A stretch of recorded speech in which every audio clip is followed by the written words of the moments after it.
Bonjour. Alors la question du jour, c'est qu'est-ce qui va se passer pour Monsieur Fourtillon? Donc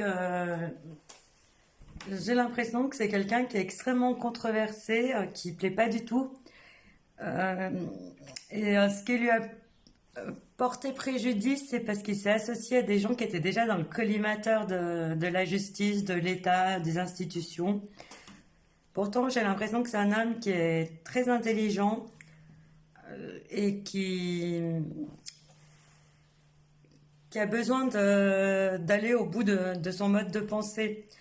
J'ai l'impression qu'il est très calé au niveau scientifique et qu'en plus il a fait des découvertes hyper importantes qui pourraient quand même beaucoup soulager certains symptômes, plus des vieux, excusez-moi de dire ça comme ça, mais on veut pas l'entendre.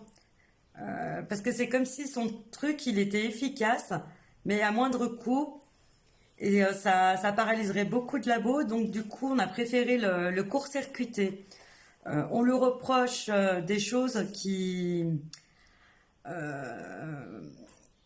comment dire, qui sont pas spécialement vraies, parce que c'est comme si, mettons, on lui reprochait d'avoir fait des essais sur des gens lui-même, alors que non, il a pris des spécialistes qui ont fait ces essais, mais ça on n'en tient pas compte. On a dit c'est comme si c'était lui qui avait fait directement le truc, sans protocole, sans rien, alors qu'en réalité c'est pas ça. Mais le problème qu'il y a, c'est qu'il s'est mis à dos beaucoup de monde, parce qu'il a quand même certaines notions sur les médicaments qui sont assez importantes. Et il peut, par rapport à ça aussi, baisser le prix de revient, le prix de coût. Et du coup, ça serait à portée de tout le monde à moindre coût. Et ça, on dirait que ça pose problème à ceux qui veulent s'engraisser comme des oies. Euh, et lui, il ira jusqu'au bout de ses convictions. On va quand même le faire suer pendant un moment.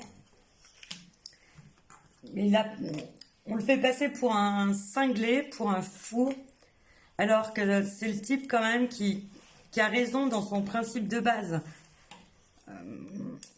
Par contre, je sais pas pourquoi, j'ai l'impression qu'il y a une petite fille dans l'histoire, je vois pas du tout le rapport. Et pour lui, c'était important de lui montrer à cet enfant que tout est réalisable, que tout est à portée de main, et que si on y met de l'ardeur,